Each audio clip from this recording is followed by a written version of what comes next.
Well, let me welcome you tonight to another part of our series in the Authenticity series, an honest, real look at the life of a pastor.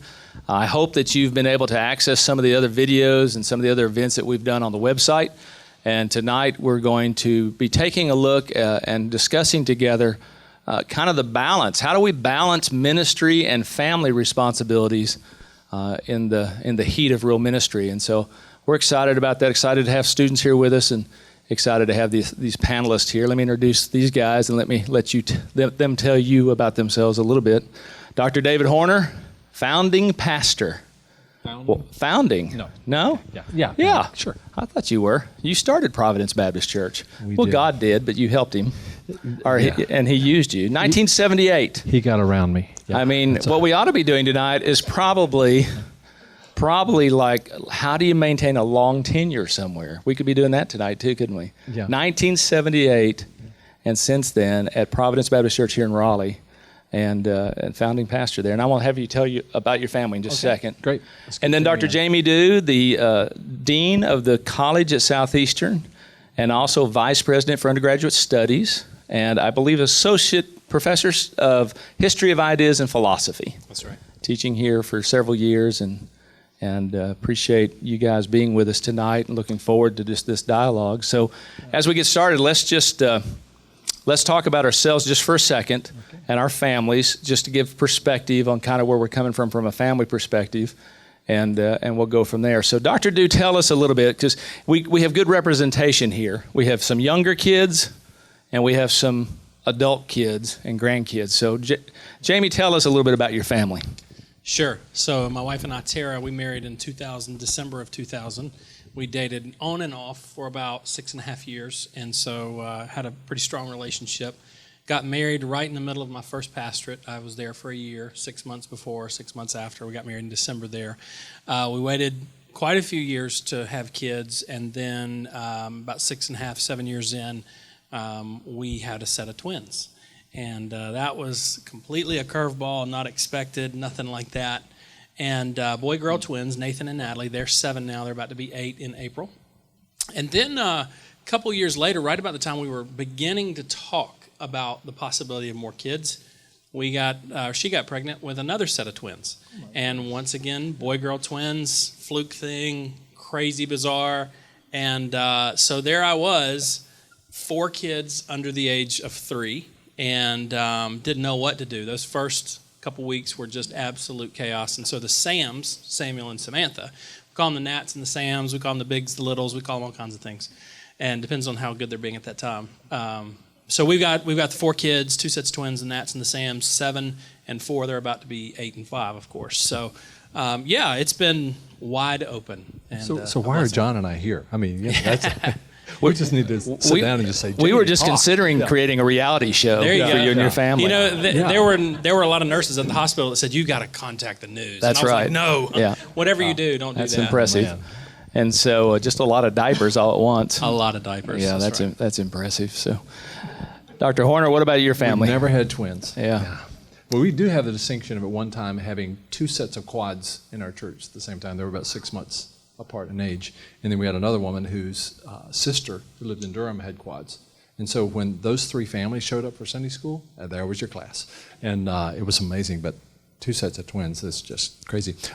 Kathy and I have been married since 73, and so we just celebrated 41 back in August. We're loving that. And if she were here, you would be thinking, why do you look like you do, and why does she look like she's probably in her 30s. So anyway, but she's a very gracious lady and puts up with a lot of that. We have 3 sons who are all married now. 2 of them are seminary grads, both of them teaching in Christian schools. One of them has a 7-year-old and a 4-year-old, teaches down in the Atlanta area. And then the one who graduated from here is teaching at Trinity Academy here in Raleigh, and they've got a 1-year-old. And then our middle son and his wife were in Charlotte for about 10 years and then moved back here in November of last year. And they've got a little 4-year-old, almost 4-year-old son, and the first granddaughter in 4 generations. Wow. Yes. So she's not spoiled or anything. Yeah, not at all. Finely little dresses. Again. Oh my goodness, nice. Yeah. And she owns us. So that's our crew. Yeah, that's good. So 5 grandkids. Wow, that's impressive. You have me beat. So I'm Dr. John Ewart. I'm an Associate Vice President for Global Theological Initiatives here at Southeastern, and also I direct the Center for Pastoral Leadership and Preaching and a few other things. And so I'm married to Teresa. We actually went to high school together, although we were not dating then, kind of ran in different circles. I re-met her after I had been a journeyman, and we got married almost immediately upon my return to the United States of America. I think that was a necessary event. You know, I was ready at that point, and God ordained and moved that along. We have 3 kids, and we still have what we call the seminary gap, to where we have an older son who's married and has 3 grandkids. We have 3 grandkids. They live in Oklahoma, and so we're distant from them. And then I still have 2 younger kids who are in college now, and so we've just started empty nesting about a year ago, and that's been a new experience for us when we finally did that, and that changed a whole lot of our dynamics. So, but I only have 2 grandkids, and so I guess I'm praying for that third one because I kept saying that. But 2 grandkids, I have a boy and a girl grandchild, and we get to see them every now and then, but not enough. So it's good that yours are close. So tonight, what we want to do is we really want to talk, just share testimonies and maybe a few principles and ideas. One of the things I always try to get across to students and pastors and friends and others is that, you know, in ministry, it's really easy, very easy to sacrifice very important things in your life, like your family. You'll find yourself so busy doing good things and important things that at times you'll be distracted away and you'll find yourself robbing from quality time with your wife or your kids. And so how do we balance that? And one of the things I always try to help remind myself, and I tell others, is that, you know, my number one discipleship responsibility is me. And I know that might sound selfish, but if I'm not walking with God, I'm not any good to anybody. And so I need to make sure that I'm spiritually healthy, you know, and that I'm spiritually disciplined. And to be honest with you, we probably could do a whole session on my hypocrisy in saying that, because the distraction and failure I might have at times is the fact that I haven't kept myself spiritually healthy enough, even in the midst of ministry, because you get so busy sometimes. I've had the privilege, as these guys have, of pastoring full-time for many, many years. I pastored for over 20 years before I ever went to work in a seminary, and pastored churches that were growing, and God was blessing, and so everything was quote-unquote good, you know, and yet that takes a lot of time and energy and effort. And then I always want to encourage people that then you got to look at your spouse and that discipleship responsibility and your kids and really think through, what does that mean? You know, how do I disciple my family? How do I make sure that they're spiritually healthy? And then how do I balance the demands of ministry and my time and my life with that responsibility? And so that's kind of where I'm going to jump off. And so let's just confess and confide with one another a little bit about, you know, if I were just to throw out the big softball question of how do you see yourself balancing ministry and family, what are just some initial thoughts that you might have in that area? Well, I think the first part is just to understand that our tendency as pastors is to think of the big sacrifice we're making. You know, we're giving it all up for the Lord and all this stuff. And then remember that our wives are probably giving up more in some respects. And so they've got to be every bit as called to ministry as we are. And that part is huge, because what happens on the day you become a pastor as a married man, you're not just her husband, you're now her pastor. That's sobering, you know, to realize that I'm the only pastor she's ever going to know unless I pass away before her.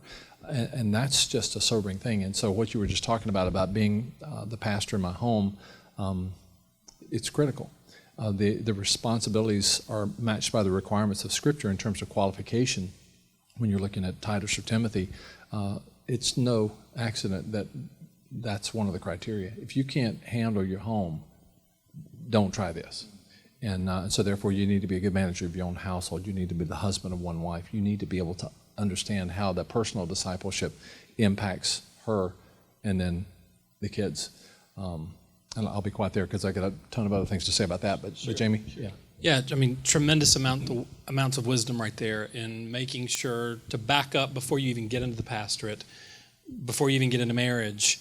when you're dating, and if you're watching this, or even if you're here tonight and you're not there yet, I would just kind of echo, you really do need to make the wise decision on what you're doing there in terms of just marriage. Mm-hmm. And I say that because it's kind of, now the issue of time management came up in my ministry, my pastoral ministry, all the time, sure. But in many ways, it's kind of an easy question for me in this sense. My wife was so deeply called into ministry with me that until we had kids, I don't ever think that there was a moment where our marriage, it felt like, I was neglecting her, because when I would come home, she's trying to push me back into the trenches because that's where she wants to be. So for her, she really had a frontline mentality where she always wanted to be involved in those types of things, and it was quite glorious in that sense. Now, we still had to do maintenance and pull back and just go to a movie or something like that, sure. But man, just having her with that disposition was an enormous help to me, and it alleviated a lot of those pressures. Now, by contrast, I look at a lot of my friends that started off with me at Bible college and came here to seminary, and I get it. They're eager to get married, and they get married, and in some cases I'd encourage, bro, right. They'll do this, and no, we go do it anyway, and those don't last long. So I would say you really do have to pay attention to that well before you even get into marriage, well before you even get into ministry, pastoral ministry. Once you're there, you're constantly having to be alert and pay attention to types of things and be in regular communication with your wife and have a real honest sense of where she's at and where they're at. And we'll talk about this more as it goes on, but in my case, this issue became a much bigger issue as my children came into the picture. Yeah. And just how many stories do we all know of folks who are no longer in ministry, primarily because of the fact that the spouse just either couldn't handle it or because they lacked a calling. I can't tell you the number of friends that I have who are selling furniture or working in retail now. And they went to school for years and years and years. Years and years. Yeah, years and years. And even served some for some years, but their spouse just couldn't handle and couldn't take it. And so I'm so thankful in my own life that my wife was called to ministry before we met. And when I re-met her, she was working with the Home Mission Board at the time and was on fire and ready to move forward. That was so crucial for us because she understands and she gets it. Yeah. Well, I think that's a part of it. We were at a church planters conference several years ago, and the guy was speaking to a whole room full, and there was a lot of young couples out there.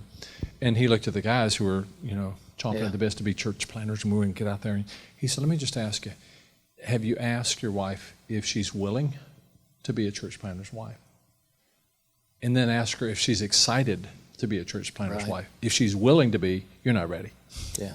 She can't be just willing. She needs to be excited about it, and you need to share this thing together. And I think that's a part of what we're talking about, because you were, 6.5 years dating? Kathy and I had known each other for over 5 years before we actually started dating and moving toward a marriage relationship. And so we knew each other. We knew our heart. We knew our ministry passions.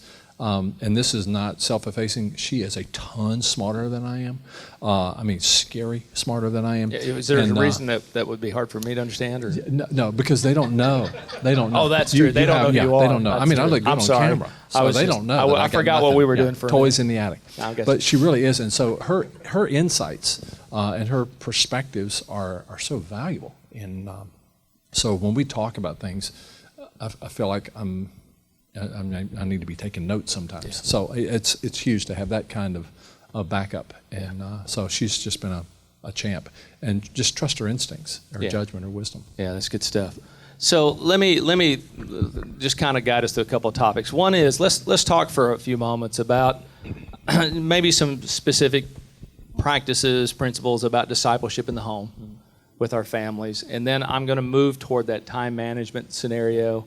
And eventually, I want us to make sure we spend a little time about, how do you protect your family sometimes in ministry if you need to, and what do you expose them to, what do you not expose them to? Because I think there'd be a question that a lot of folks who will be watching this might have, because some of the folks who are going to be watching this might be in crisis situations already, unhealthy situations, trying to figure out how to maneuver in some landmines. But let's talk a little bit what are just some best practices, some good ideas, or absolute failures in the area of discipleship in your marriage, discipleship with your kids, in the home, and that kind of stuff. So how has that been moving? You in start your with the life? failures and you I was pick it going to up say, and I'd fix be it. glad Yeah. to start with the failures. And not you. Yeah, I think most of us honestly would be more in the, how did you mess up? Oh, I got it cataloged. They're in alphabetical order. Yeah, I mean, there's just a ton of stuff. But I think one of those things is just the starting of your marriage in ministry, praying together. I can pray with a lot of people. I have the more difficult time praying with my wife than I do with others sometimes, because we're so close and we're doing so many things together. We just sort of assume sometimes. And so carving out that time to pray, and some of the failures is when we'd start, and I was just sharing this with the class earlier, I'd pray around the earth and back, and when it gets her time, she's going like, what am I supposed to say? I mean, you've already prayed about everything, so why, amen. And then I'm thinking, I am obviously so much more spiritual than you are, because I just prayed around the world. I could have been Billy Graham praying, and she just says, in Jesus' name, amen. I'm thinking, what's the deal? Why don't you pray? And she's going, you prayed about everything. What am I supposed to do? And so let's get together and prayerfully argue a little bit. And so that was a failure. I was not doing a very good job of learning how to pray with her. And so that was an early failure before any kids were even on the scene, that we had to learn how, and there's still, 41 years later, that's still something we have to work on. It's just not something we can take naturally and just like, this is something we easily do. Sure. Yeah. Sure. Dr. D, you have some younger kids. Talk to me a little bit about what are you doing? What are you trying to do? What do you wish you did? Yeah, I'll start there. I wish prior to them coming along, I had been a better leader of my wife, praying for her. That's an area. So we may have never struggled as much with the quote-unquote time together piece of that, because she's so pushing me into the trenches and with me there. But I was an utter failure throughout most of my pastorate on really praying with her. And I think it's because you spend so much time praying and doing these things. And frankly, by the time you get home, and she's such a relief to me. She's such a haven to me that by the time I get there, I'm kind of, and yet she needs me. So I think that's a failure there. I wish I'd have done a better job prior to kids and then throughout my pastorate. Kids are interesting. And because in some ways, the discipleship of your children is kind of formal. You have your set prayer times and things that you're doing. And then, kids just have a way of asking questions at the oddest time, in the oddest way, about the oddest things that you realize in that moment, this is the perfect opportunity to teach them something. Yeah. So in many ways, the discipleship of our children takes a very organic, very natural, very unscripted format, where throughout everything we do in life, we really try to show, and we're in Target, we're in Home Depot, we're doing anything, the way we're interacting with people, and we're very conscious too when we get back in the car and say, now notice that Mommy and Daddy treated that man this way or that way, and talk to them about how Jesus would have us to do it. And so throughout the whole of life. And I think that this is really, I remember early on passionately preaching from Deuteronomy chapter 6 to 4 different churches that we would get together every August. The Shema, where you're to love the Lord your God with all your heart, soul, mind, and strength, and then you're to teach these things diligently to your children. And it's interesting, he says, you talk about them when you lie down, and you talk about them when you walk by the way, and you talk about them throughout the whole of life. And so we try to be very, very conscious of what's happening moment by moment and explain to them why we respond that way. And then, of course, we do the obvious things like, we're doing things like praying with our children and reading scripture with our children, and we've used the children's storybooks to do that. We've used the Jesus Storybook Bible. They're old enough now where we're beginning to transition to the actual text itself and have dialogue. And so really, a lot of things that you might expect us to be doing, but then the organic piece of that, I think, is honestly probably one of the most fruitful pieces of our discipleship of our children. We actually use Kittle and work through the verbs. No, that's a lie. Let me tell you what we do. Yeah, wait a minute. I know what you do. You're a trustee for Lifeway. No, I'm selling. Go to the Lifeway bookstore and buy the children's story. No, what we did, just what Jamie was saying, that informal time. All 3 of our kids, we went to public schools, and so at dinner time we deprogrammed, and that's when we find out what's going on. What have you been taught? What do you think about that? How does that compare to what you understand the Scriptures teaching on that? And that became the informal time. And then we made it a regular practice to just divide and conquer with these three boys and take them one-on-one with us different places. And those car conversations are powerful moments to really find out what's going on in that little mind. Two of our three kids prayed to receive Christ at bedtime prayer time. Mommy, who are the people of God? We keep talking about the people of God. Who are they? In our house, your daddy is one of them, and your brother is, and I am. Well, how do I get to be one? And so you go into the gospel, and it's just a great opportunity for that kind of thing to happen. And then you'd have those formal family devotional things. Whoa. Remember, 3 little boys. And we're reading the Bible, and they're upside down hanging on the sofa and punching and poking and doing this stuff. And then, as a pastor, I've got my little spiel going on here. And then as a dad, I'm stewing. They're not paying any attention to me at all. And so then I'd say, what did I just say? And then he'd repeat it verbatim. And I'm thinking, how did you do that? How could you be hung upside down on the sofa, kicking the wall, and the picture's about to fall off, and you can quote whatever verse I just read? I don't know. So discipleship, I think, best works upside down with your feet on the wall, and our kids have found that to be a very effective method. So I was just going to say, you mentioned one-on-one time. So one of the things Tara and I noticed within the last year is that our families seem to have very natural times of mommy and daddy with the four, the Nats and the Sams, going places, doing things. We even seem to have good one-on-two times, like me and the boys. We're going to go to T-ball or something like that, or mommy and the girls are going to go to dance. What we never really seemed to get at all was one-on-one time, and that bothered us. So we came up with a plan starting actually back in October, and this has just been, it's easy. It's super easy. So delightful for everybody in our family too, is Tara and I split up the months. So we rotate months. I'm January right now. Tara's next month. I'll be March. Then she's April, so on and so forth. We go through the whole month.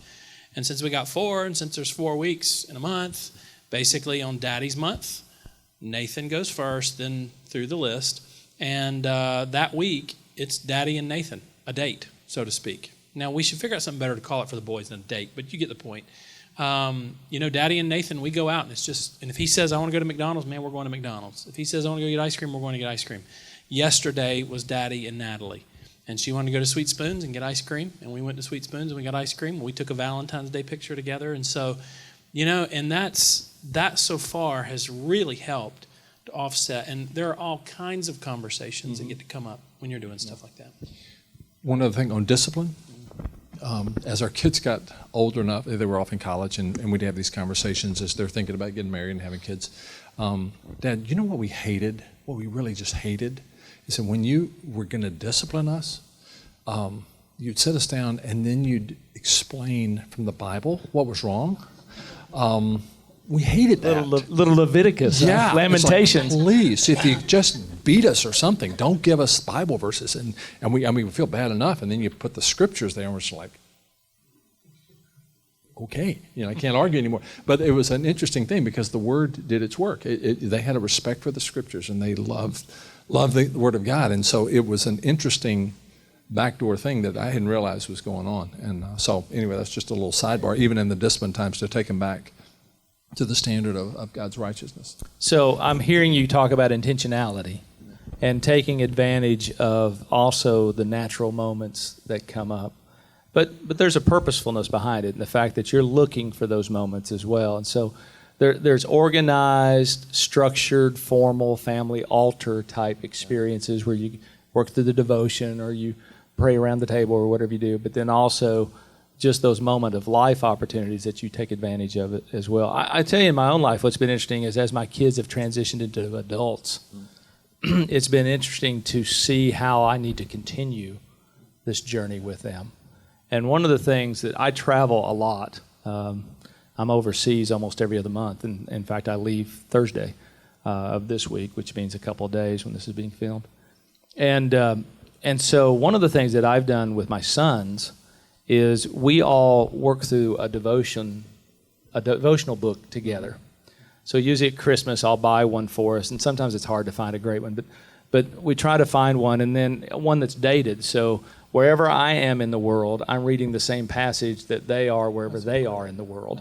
And then we'll often text or call each other and just talk about that passage as adults together. And so trying to figure out how to keep that transition going once they grow up, because parenting never stops. I've had some experiences lately, I'll testify, parenting never stops. And so, and to be able to kind of be on that same page with one another, and that's been kind of a cool thing for us, and to have the adult conversations now that kind of follow up on the conversations we had as kids. So let's talk for a moment if we can. All right, so you're in the middle of real life ministry. Life's crazy. You have 24 hours in a day, and you need 27. Even if ministry is going well, you need 27. When ministry is going poorly, you want 29 to make up for it. But how did you manage the time pressures? How do you make sure you're making time for your family in the middle of ministry? How did you're the founding pastor of a mega church, a large church with a lot going on. Well, you have to remember it was 12 families. Yeah.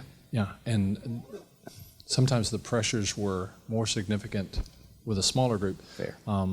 If Kathy were here, her story would be very simple.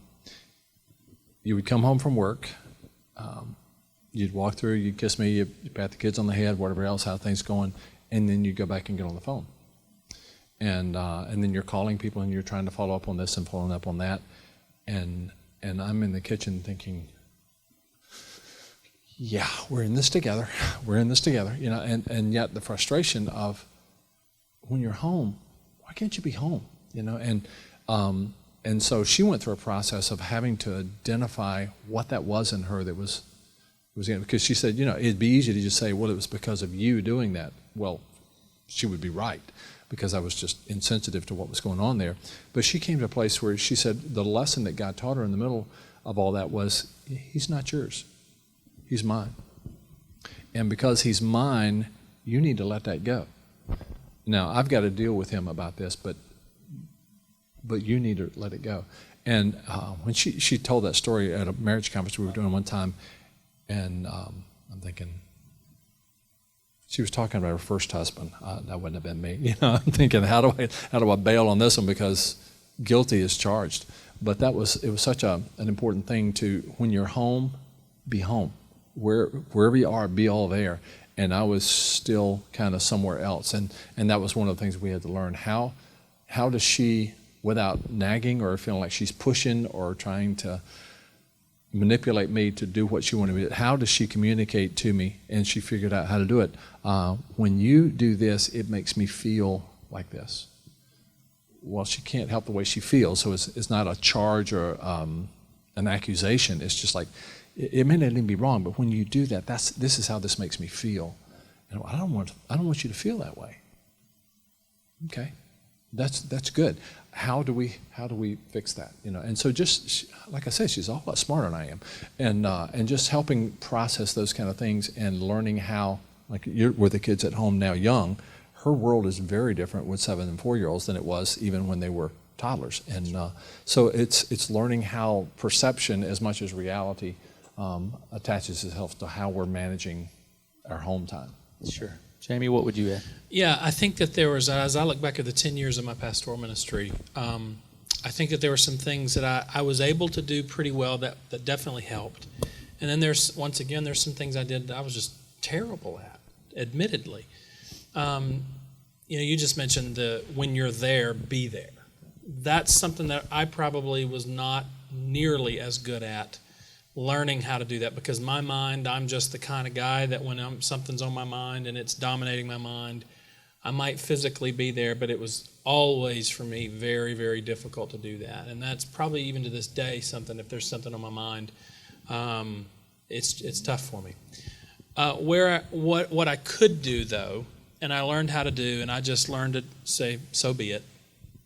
When I was in college and studying to be a pastor, and here studying to be a pastor, and then even afterwards, I talked to all my pastoral friends, I always, just to be honest with you, felt a lot of sort of like expectation pressure. That, man, if you're pastoring, your sermon should be done by Thursday. And, or you should have this prepared by this and that prepared by that. And, Friday you should just be a walk away. That never worked for me. It just didn't.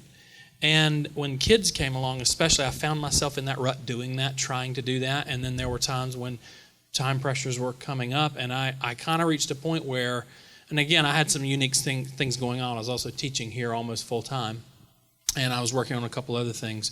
So I reached a point where it was, I can either get this stuff done by this moment and do what I'm kind of expected to do, or I can let that go and I can do it tonight while everybody's asleep or something like that, and I can spend time with my kids. And I just reached a point where I said, you know what, I'll prepare when they're asleep, I'll do something else. And I don't, some people may really still frown upon that I wasn't done by Friday, but I just said, so be it, I don't care, I got to put my family first. And so those types of things I was able to do, and that helped. The emotional side of it, that's a harder weight than I anticipated going into ministry. Yeah. I finished my sermons a couple of times by Friday. Did you? Yeah. A couple of times? Yeah, a couple of times. Yeah. Some of those were done Sunday morning when you were walking in, weren't they? Oh, no. But I mean, I'm telling you what, it's somebody said one time, you either choose to raise kids or raise grass. Yeah. If you let your kids play in the yard and have all the neighborhood kids around, you either going to have grass or you're going to have kids playing and enjoying stuff. And I think that's the way it is sometimes in ministry. You're either going to be done by Thursday at 4, or you're going to have time to go to your kid's ball game, and you want to make sure that you've got time to do whatever you need to do to let them know that you guys are more important to me than meeting some arbitrary deadline. Yeah, and it's not that I enjoy doing sermons on a Friday night at 9 o'clock when everybody's asleep. No, I don't. But I need to be with my kids. I need to be with my wife. And I don't know if this is descriptive or prescriptive, but I often talk about hobbies. And I've always known these guys, and I'm sure they pull this off somehow. In my pastoral life, well, even in my life now, like I know how to play golf, but I don't play golf because I don't have time to play golf in a sense.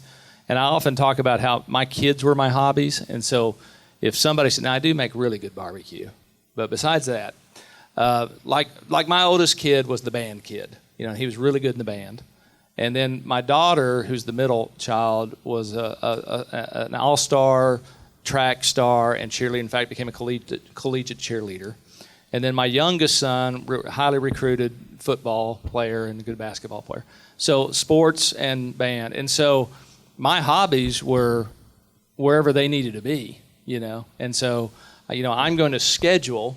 I mean, my schedule is going to show their schedule. And so I'm going to be at the games, and I'm going to be, if I've got to drive to Florida to a national cheerleading competition, which is an amazing estrogen fest. That's amazing for a guy. But anyway, to go down there and scream your head off as the crazy father, and in a cheerleading thing, or to be at the band competition. I mean, that's where I'm going to be.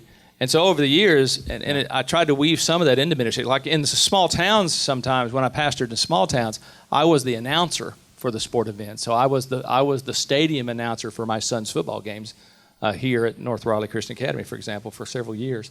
And so I'm not only there, but I'm there. And I'm a part of his life and know the coaches and know the team, and I'm trying to participate in those things. So for years, my hobbies were my kids. Whatever they had to do, wherever they had to go, that's where I was going to be and carve that time out. And I know other guys who probably need to go out and play golf, and they need to get away on their own and do things. I get that, and I'm not saying that's a bad thing. I'm just saying for me, that was the best plan for me. Yeah, I'd jump in there. I'm much the same way. I mean, I guess I have a little bit of a emotional, psychological advantage in that I am the kind of guy that just emotionally and psychologically, I need them. And I would, even here today in my role, I reach 5 o'clock and I'm at a point where mentally and emotionally and everything else, I'm done. And I don't care if I've got 1,000 more emails sitting there. I got to go home and see my wife. And I got to go home and see, I need to walk in the door and have Samuel come up and clobber me. And then I'm okay. And that's just, I guess that's my psychological makeup. Yeah. So my relief, my joy is just kind of them. Yeah. I was telling the class earlier today that the same idea of getting your kids' schedules, if you've got an assistant or a secretary or whatever you call it, to make sure she's got that. And there's some occasions where you just can't. But if you can, man, for those kids to look up and see their mom and their dad in the stands, to do that, it's just incalculable. Sure. Yeah, and so that was a major part of our existence, and still is. I mean, we still we still look at what they're doing even as young adults now and still plan our lives around that. Let's talk a few minutes about this. So you're going to a local church, and this will really apply to some of the folks who are here, and then also some of the folks who will be watching this. You're going to a new church. You're talking through whatever the search hiring process looks like, which is extremely varied.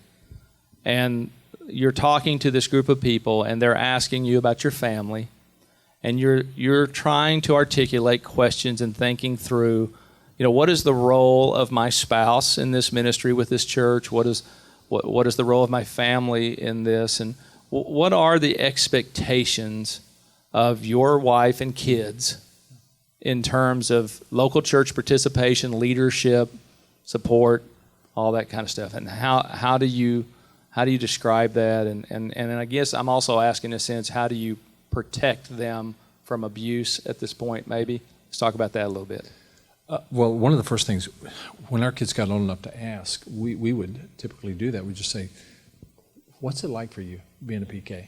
What did you feel like you were in a fishbowl? Did you feel like there was ever any sense of expectations put on you because you were the pastor's kid? One of our kids was, I think, the only kid ever in the history of our church who was expelled from Sunday school. So it was an odd thing to happen, but so I guess he was treated very normally there. But most of our kids said no. They didn't feel that fishbowl experience, and we're grateful for that. But we also realize that's not always the case, and how to manage those expectations. One of the ways we told them that we will never tell you we want you to do this or that or the other because you're the pastor's son. It's like you'll never hear that from us. You do it because you belong to Christ. You do it because we as your parents are asking you to. If I had some other calling or other ministry or other job or whatever, we would still ask you to do this. We would never ask you, well, you're the pastor's son, you have to do this. That's the kiss of death. That's just not healthy for them to think that this is somehow or another tied to outward behavior to be able to make sure that my daddy's career is not impacted adversely. That's just sick. We would not do that. That's just inappropriate. So we just ask them, and we're just blessed that the kids really did get that and not feel that kind of pressure. And so have your kids, even today, has their outlook toward the church remained fairly positive? Yeah. I mean, our two younger sons are here in town, and both are in our church. One of them, who's been here longer, is a deacon there. Mm-hmm. Our middle son and his wife just blew us away a couple of weeks ago. They've only been back in Raleigh a couple of years, but they asked if we would take their two little ones out for lunch after church on Sunday. We're kind of thinking, well, yeah, what's up? And well, they're having the upper room prayer ministry training time at that time, and we can't take the kids, and wonder, if you could just keep them while we go to that. You want us to keep your kids so you can go to a prayer training session? Right. Absolutely not. Are you crazy? No, I mean, we're just like, yes, this is great. Sure. And so wanting to buy in at that level was exciting for us. Our kids in the Atlanta area, they are so intentional about their church involvement. They right now drive over 40 minutes on Sunday morning to go to the church that best meets the needs of their family and how they can plug in and really has the most impact on their two little boys for Christ and how they can both effectively be used in ministry there. So, yeah, they don't hate the church or pastors, which is really encouraging. Yeah, that's good. Yeah. That's good. Jamie, anything you want to add on that subject? Yeah, I'd say first, the way I think that I approached protecting my wife and then my kids. So again, the fact that my wife is eager with me to be in there, that really made a huge difference, and therefore she was typically always received very, very well. But I used to say to people that in a pastorate, especially a small country church pastorate, if I can just shoot straight and be honest, I used to say to people 90% of my job was below the surface. In that, I'm getting up, I'm preaching, I'm doing my thing, but I have to know the currents. I have to know what's going on there. And there were times when she would not really understand those currents as well and just go barge ahead with something, and I'd say, hold on, baby. Pull her back, because I can see that if you do that, even though it's super, super well intended, we're going to have a major issue there. And I just, out of fear and protection would always try to kind of help her see that. It wasn't often, but there were times. With my children, so my kids are little when we're going through all this stuff, and they're not going to remember the vast majority of that phase of life. But I will say this, and if I can just be honest and transparent. So I'd always known the day was coming that I would transition here and shift to the academic side of this ministry. I still love the fact that my job is still so deeply pastoral, though, even today. I love that. But I knew this day was coming, and I was always afraid that when it would come, it would be vague to me. It wouldn't be crystal clear that now's the time. So I resigned in September, but as early as March, I pretty much know, yes, it's not a question of if, it's a question of when and how. And so I'm thinking that as the months go on, it becomes clearer and clearer and clearer. June hits, there are certain reoccurring issues that had been there my entire tenure as the pastor that once again I need to address. Long story short, by this point, the Lord's made it pretty clear it's time to go. And I just thought, well, okay, it's time to go, but now let me help figure out the transition. And, it's one of those things when it's time to go, it's time to go. And the longer I stayed, the worse that got. And the more obvious it got. And I remember we're still, fully, totally convinced for weeks it's time to go, but let's help figure out the transition. And one night, Tara and I, it's a Sunday night. It had been a rough Sunday. And I remember we got done with everything. We put the kids down. We went back in the bedroom. We kind of sat on our bed and kind of sitting there like, wow. And our kids will always draw pictures. And normally they're happy pictures with a big yellow sun or something like that. And I'd noticed there was a picture over there on my left on my nightstand, and I didn't really pay too much attention. But I finally looked over after Tara and I had finished the conversation. I looked down at the picture. And my son Nathan, my oldest son Nathan, had drawn a picture of him and me, like he always does. And normally the pictures are, it's him and it's me and it's a golf club or it's a basketball or something like that. And we've got, smiles that are biologically impossible to have. They're so big. On this picture, there's a picture of him and there's a picture of me, a little guy and a big guy. And Daddy has a big frowny face. And Nathan has a big frowny face. And I sat there and I stared at it and I just began to weep. And I thought, I handed it to Tara and I said, it's time. And, through a little picture, God kicks me in the rear end and says, dude, I'm telling you, it's time. And so I think, the takeaway that from me, the lesson I learned is, bro, pay attention to your children. Pay attention to how they're picking up. We didn't even realize it, but they're beginning to pick up on the stress that's on daddy, the stress that is on mommy. And at that point, I thought, no, I can't let this happen. It's already been clear for a long time. Now it's even clear in Nathan's mind. So, And one of my experiences was, I and Dr. Duke can relate to this, as I know for sure. And in my pastoral life, I never had the opportunity to go and pastor a church that was considered healthy when I got there. So church revitalization has been a major part of my life. And one church, I was the fourth pastor in 6 years, and they had the last business meeting, they'd had a deacon stood up, called the pastor a liar, and they had a fist fight out in the parking lot in front of the congregation. And I hear the pastor won, but I don't know if that matters. But so just pretty dysfunctional. And we can all say all churches have some level of dysfunction. We get that. And some of these places were just kind of hard, and the people weren't always really nice. And I was always really concerned. I'm a very task-oriented, low relationship guy, and I know that about me. And that's why I've married an extremely high relationship woman in my life. And our oldest son struggled with it. He did. He struggled with the church for many, many years.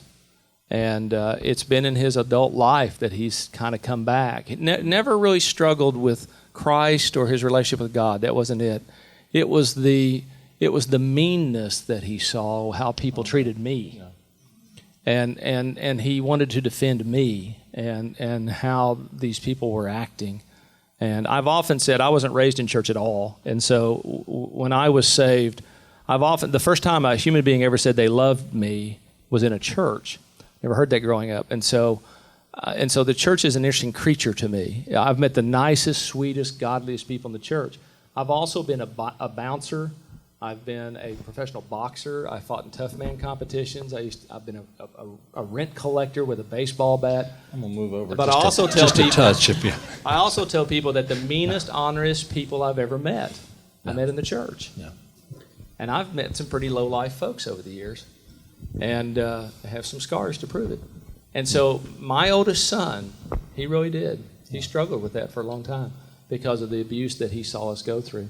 So I was so thankful for Teresa. One of the things that I've said, and I'll be quiet, but one of the things that I've said when I left the local church full-time, because I was full-time for years. That was all I ever thought I was going to be, and still miss it greatly. When we left local church service for me to go work at the First Seminary, I was at Southern for years. One of my greatest regrets in that move is that I felt like I had just taken the greatest pastor's wife out of the local church. And one of my regrets in working in seminary life is that Teresa is no longer the pastor's wife, because she was the best pastor's wife I've ever known. Mm-hmm. And that made all the difference for me. Yeah. I mean, it goes back to our original thought. Her calling and her commitment to that. There were days where I would have chunked it or just started punching people out, you know? And Teresa was such a calmer and such a committed person. She walks with God so much better than I do. And she was the greatest pastor's wife I've ever known.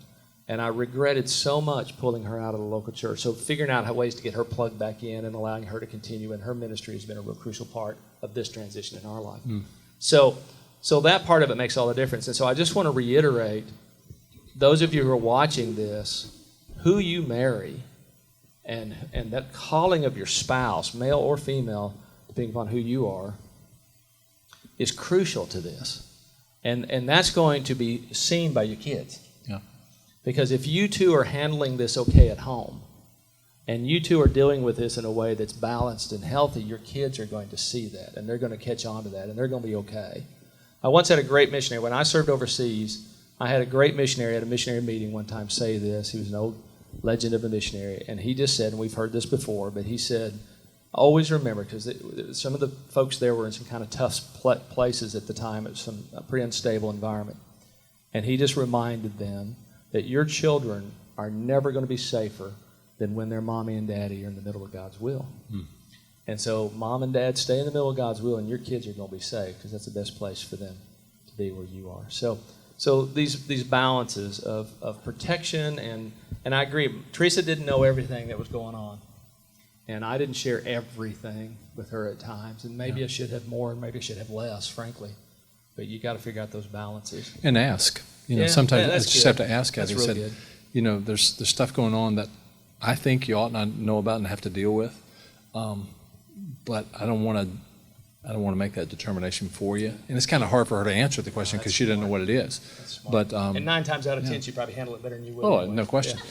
But I likened it to, a friend said it, and he said it's kind of a graphic thing. Put this on video, and you can edit it out. But that's all right. I said like estrogen fest earlier. You did so that? I'm already in trouble. It's good. It's good. We can work it out. Yeah. But he said it's like sometimes when you go home and you unpack something that's happened to you for your wife or your kids or something there, you feel so much better about getting it off your chest, and then they're left dealing with it. And you go back to work the next day, and you get it resolved, and you forgot to tell her that part. And so she's carrying it, wondering what happened, and you didn't close the loop for her. And so they likened it to, a little kid coming to his mommy, and he's sick on his stomach and feels horrible, and he gets here and just throws up all over her. And he's going, man, I feel so much better. And he goes off and plays, and she's going, glad I could help. Yeah. And that's how it is to be a pastor's wife sometimes. Yeah. She feels like you've just erupted on her, and now she's carrying something that better wisdom may have suggested that might not have been the best thing to share. And it's a judgment call. I've heard people say, well, you should just never do that. That doesn't speak much of your confidence in your wife's ability to handle things or your wisdom in being able to discern which is better. So that's always a call that periodically you just have to need to kind of come back in and touch base and ask her, and she'll tell you what she thinks. Yeah.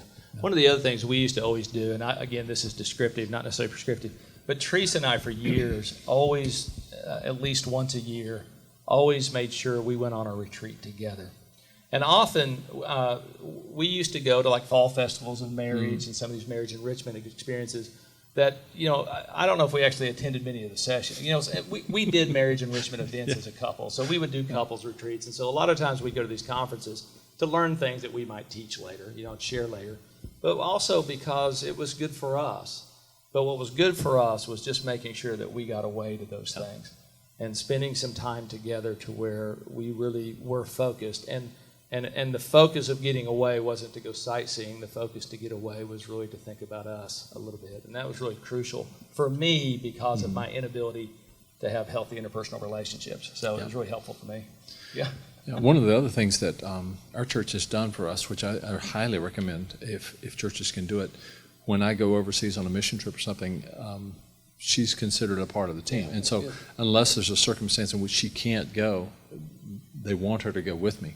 And then when our kids got to teen years, about somewhere on either side of their 16th birthday, when they got to that age, they would take her place. And so the first trip was our oldest son, and we went to Eastern Europe. And the next son, we took to India and Nepal, and then the last son was to Zimbabwe and Ethiopia. So just to give them a taste of what mom and dad had been doing, and let them be in the ministry, front lines, was extremely helpful. And then her interest and encouragement of them when they came back, it used to get kind of comical. Thanksgiving and Christmas when we're all around the table, it's almost like one-upsmanship. Oh yeah, you were in Nepal. Oh yeah, well let me tell you what happened in Ethiopia. Oh yeah, well let me, and so it creates a different dynamic. And now we've got 3 daughters-in-law who are dying to go on mission trips.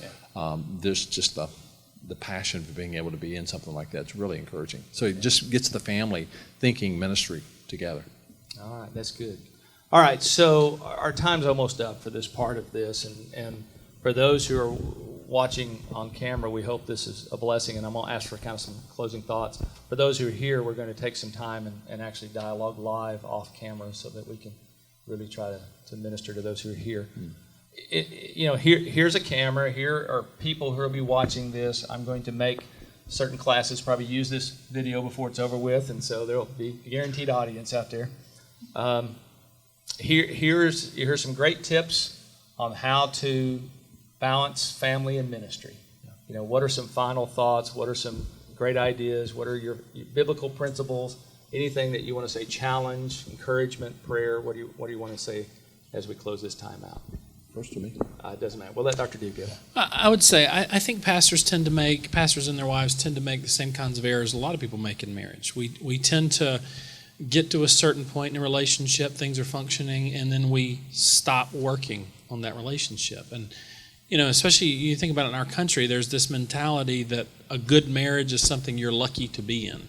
You fall into it. You're just lucky that you found the right person, and it's a Disney movie idea of what marriage and romance is supposed to look like. But the truth of the matter of it is, look, good marriages are not fallen into by luck. They are built piece by piece by piece by piece. And you continue to do that every single day. You continue to do that every single week, every single month, every single year. And so what I'd say to you is, man, not just for your ministry's sake, though that's part of it, but man, for your joy, for your well-being, man, continue to strive and continue to work and continue to pay attention. And it really does take both partners doing that. And so, when you do that, it might not ever be perfect, but it will be very, very good.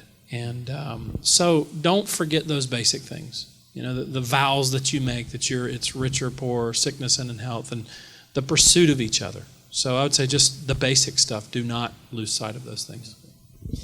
I think just understanding what balance is. I've heard some guys say, well, God's call is not a call to balance, it's a call to, no, God's call is a call to obedience. And being an overachiever in one area does not compensate for neglect of another. And so if you are looking to somehow on a scale, well, I was about an 8 in preaching and leading at church this week, and I was only a 4 at home, but average out, that's not bad. That's not what God's called us to do. And so making sure that attention to the details, that loving your wife as Christ loved the church, that you are pouring your heart into your kids, that they understand the blessing of their dad and their mom. I think that's huge important, that my wife knows how much she's valued and treasured is very important. But even because my three sons are now men in their 30s, I regularly have to remind them, I am so proud of you, and I'm so blessed by you, and I can't believe I get to be your dad. They need to hear that still. And so telling them that, and then coming alongside their kids and bragging on the parents to their kids, even though they're small now and don't get it very much, but just to talk about their mom. Your mom is amazing wife to your daddy. You can't believe that. And just using words to affirm, and then doing whatever you can to provide opportunities for the family without demands to be allowed to come together is a sweet thing. We've done this for the last several years. We'll rent a place together in the summer and just say, it's available. If you want to come, fine. If you can't get there, this is not one of those command, show up. You got, but just come. Well, it's been a rich treasure for us. So just giving that attention to let them know you're valued. We really appreciate. We're proud of you, and we think you're doing an awesome job as a dad and a husband. It's just so important to give that word of blessing. Just remember that time is a currency. We used to spend time to make money. Now we'll spend money to save time in our culture today. And so time is a precious commodity. And to recognize intentionality, to recognize prioritization, to recognize wisdom and seeking that wisdom from God on a regular basis as you balance the calling of God to the church, but a higher calling from God to your family. That's your legacy. And that is your primary calling and your primary discipleship responsibilities. And so remain focused on those things. So thank you, gentlemen, so much for sharing with us tonight just for a few minutes. And I know this is going to be a blessing to so many, an encouragement and a challenge. I'm sure that we're going to continue to learn from our mistakes and also learn from the successes and be amazed at what our kids teach us. When my mother and father passed away several years ago, my mother died in a fairly dramatic way and died in my arms. And when in the back of a car, it's a long story, but when she passed away in my arms, there was this real clear moment in my mind. And it was this: I don't need you back for 30 seconds. There's nothing I need to say to you that I haven't said. There's nothing, I mean, it's not that I wouldn't want her back at that moment, but there was just this clear thought of we're good, And I had said everything I needed, and my relationship with my parents were not always that way. And so I had said everything I needed to say. She felt honored and loved, and I didn't need her back for 2 minutes. I didn't need her back for 30 seconds and say something I didn't say. And I always encourage people, go ahead and say it. Go ahead and do it.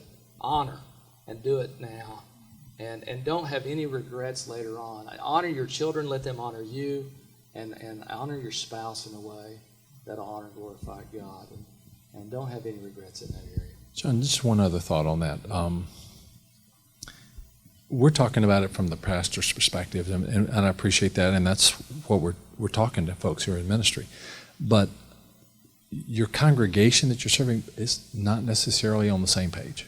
And so a part of what your task as a pastor is to be the pastor, teacher, equipper, and to help shape their thinking and to understand this. And so that's a part of your role as a pastor, to model it, take your days off, go on your vacations, do what you're supposed to do, show up at your kids' games, do all that.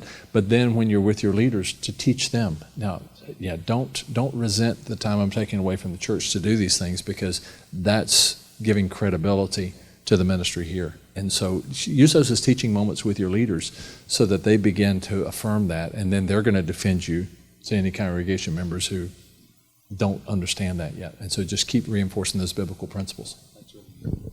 All right, with that great final word, we're going to close tonight. Thank you all for joining us for this part of the Authenticity series. We look forward to seeing you and being with you next time as we continue this series together.